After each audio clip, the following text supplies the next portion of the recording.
Hier is de nieuwsdienst. Het aantal slachtoffers in Vietnam bedraagt op het ogenblik meer dan 200.000.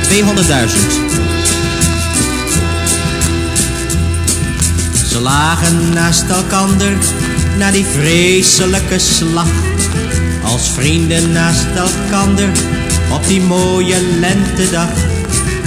Hun ogen staarden naar omhoog, zonder een zweem van haat. De Amerikaanse marinier en de Vietcong-soldaat. Waarom, waarvoor gaat deze oorlog door? Waarom, waarvoor gaat deze oorlog door? Waarvoor? Ze hadden voor die lentedag elkaar nog nooit ontmoet. Ze wisten niet wat oorlog was, ze zagen nimmer bloed.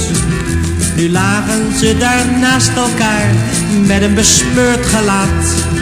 De Amerikaanse marinier en de Vietcong-soldaat. Waarom, waarvoor gaat deze oorlog door?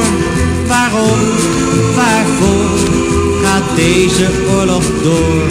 Waarvoor?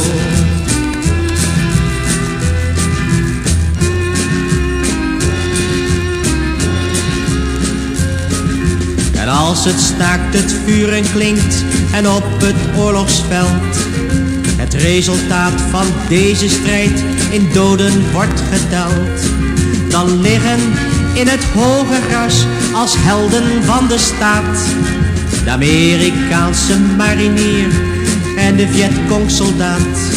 Waarom, waarvoor gaat deze oorlog door?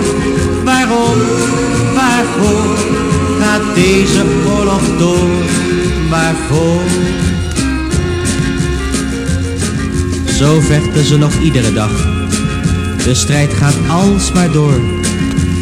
Al vragen zoveel jongens daar zo vaak: waarom, waarvoor? Dat vragen ze nog ieder uur, tot het laatste uur straks slaat. De Amerikaanse marinier en de Vietcong-soldaat. Waarom, waarvoor gaat deze oorlog door? Waarom, waarvoor gaat deze oorlog door? Waarvoor?